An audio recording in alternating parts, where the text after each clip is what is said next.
Alright, have you ever sent off a mix for mastering and it hasn't been up to scuff? The mastering engineer has had their hands tied and it's limited the potential of your final sound. This year I've worked on over 450 mastering projects, and the way mixes arrive is integral to the final result. And the masters I've worked on wouldn't sound as great as they do if it weren't for the mixes the engineers and producers have provided me. So today I want to talk about elevating your mixes to a top tier level, mistakes you should avoid, and also show you techniques in navigating these mistakes so you avoid them basically. While we're talking about things you should be elevating, how about smashing that subscribe button, hitting the notification bell, and improving that like to view ratio? You know, just smash the button down there. Besides needing a great song and a good performance, having drums which slap is probably one of the most important aspects of any contemporary music getting released right now. You can get by with the mediocre bass mix or the synths that are a little bit narrow, but you need a beat, and you need a beat which throws the listeners into the back of their seat. As soon as it plays, they're in the rhythm of that track. So I get why certain mixing engineers do it, and I hear it often. Mixing engineers give into the temptation to overprocess their drums. They use excessive transient designers. They push the faders up on their snare and kick, and all while they're not conscious of the headroom it's taking up. And as a mastering engineer, as soon as I see a waveform that looks like a tooth comb with transients that are 3, 4, 5 decibels louder than everything else, basically at that point you can kiss the loudness potential of that mix goodbye. This is a track called Shame by Hannah Wilson, and the drums I'm going to play to you, they sound great, but I want to show you how I can make them smack so much harder whilst only adding about 1 to 1.5 decibels of peak overall instead of like 3 or 4. You know I'd never wanna leave on bad terms, but lately something's pushing up. Okay, they sound good, they're bopping, and you know, maybe somebody might want to have more drums, more smack, and they just go to push the volume faders up and they just chew up all their headroom. Here's what I'm going to do, and here's what I'm going to recommend you do. I've got all these parallel processors here. It's going, these sends, and it goes through to a parallel processor.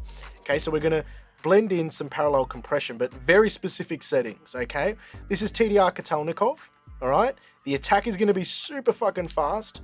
We're going to get rid of this peak crest and this soft knee, so it's just a hard knee. It's going to be negative 25, and I'm going to crank the shit out of this ratio. Let's go.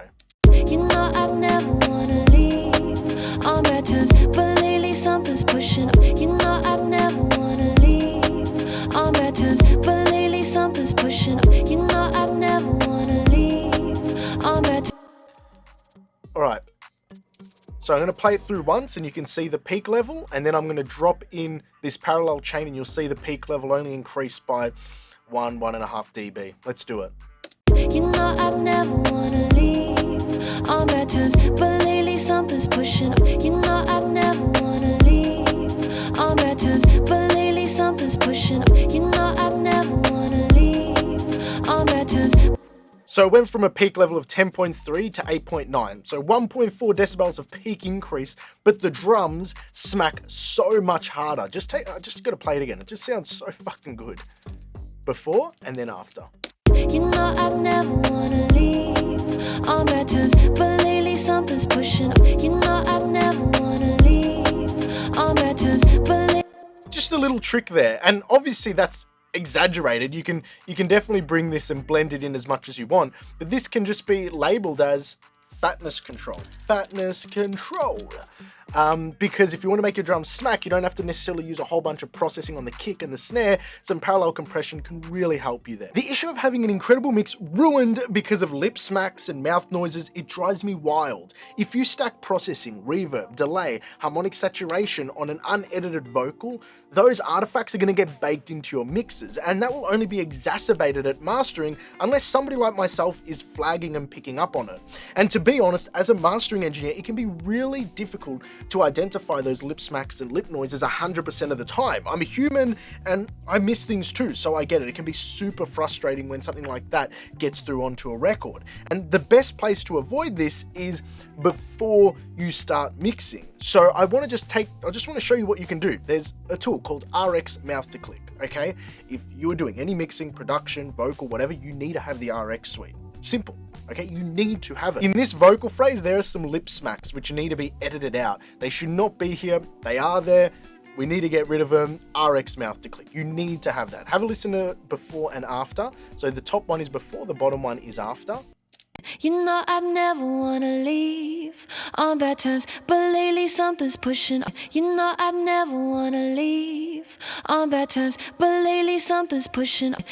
Okay, so it's greatly attenuated. There's a little one there which you go scrub over the top of it and maybe be a bit aggressive just on one of those notes. But this is a critical mistake most mixing engineers and producers just skip over. I want us to all repeat together. I will edit every take, cut out all lip smacks and use RX mouth to click when and if necessary. Good. That was actually really therapeutic because between you and me, I've had nightmares of mouth noises and lip smacks in recordings haunting me in my mastering sessions. Nothing destroys a great production, good performance, and a well-balanced mix than the artifacts of digital clipping. To me, it's like nails just fucking going across a chalkboard, and in mastering it ties up everything. What happens if I drive the track louder? The clipping artifacts become louder. How about when I want to EQ the upper mid so the vocals pop a bit more in mastering? Well, guess what? Yes, you're right, the clipping will pop more too. If you want clean mixes, good sounding masters moving forward, don't forget to gain stage between processes. And it's as simple as this. I got this bass line here, okay? And I got I Heart New York. This is by Baby Audio, okay? Default's here, and I love what the parallel signal sounds like. So I'm going to bring up the parallel signal, but you'll look that the output just starts clipping the shit out of things. Have a listen to this. Where are we? Where are we? Let's find it. Where are you? Hello, where are you, bass? Bass? There you are, bass. All right, so listen to this.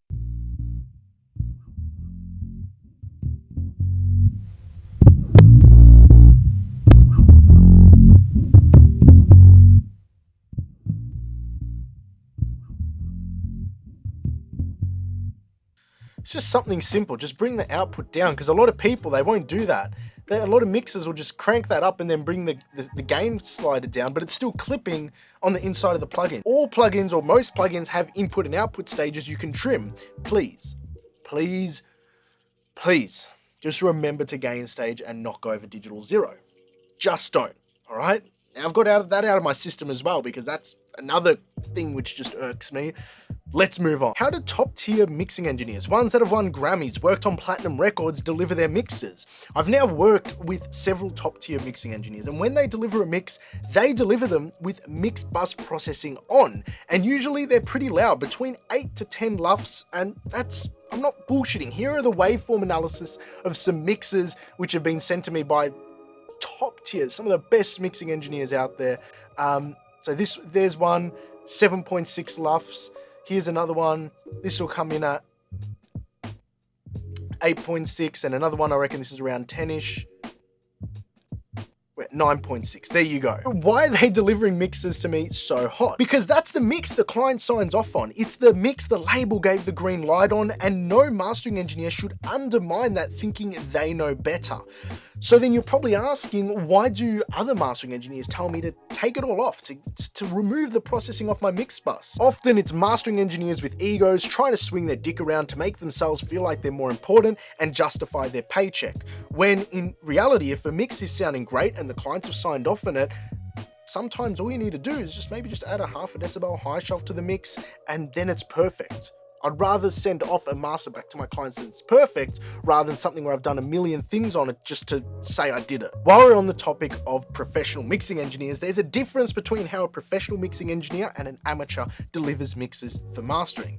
Experienced mixers most of the time will export an instrumental and a TV mix for their clients by default. In the world of career artists, publishers, and labels, a big stream of income is in the sync world and the intellectual property of that music. So not providing these is just going to cause you headaches down the road. When you get an email at 11 PM at night saying the publisher needs an instrumental version in less than 24 hours, you'll be tearing your hair out. So make a practice to export the instrumental, the TV mix, ready for mastering for your client. They're going to appreciate you all the much more for it because it's just a little thing, but it goes a long way. And I'll show you how I've set it up here. You can do it in real time when you're printing your main mix. I've just got an extra 2 audio channels. So this is my main mix here that gets printed out. I've got one where the sends of all the channels that don't have lead vocals in gets sent to. That's my TV mix. It's called no lead vocal print. And then the third one, everything gets sent to except any of the vocals. So I get a full mix print, a no lead vocal print, and an instrumental only print, which then I can export for my clients for mastering, and they have all the assets there. Also, if you want any extra brownie points with the manager, the publisher, labels, request if they need any 15, 30, or 60-second stings as part of your deliverables. So just to recap for the music producers and mixing engineers out there, if you can take these things into consideration, avoid some of these mistakes, your mastering engineer is most likely going to shout you a beer, and clients are going to pay triple your rate to avoid the head fucks that otherwise have experienced by mixing engineers who don't know any better and didn't end up watching this video. With that said, I hope you enjoyed it, and until next time, take care.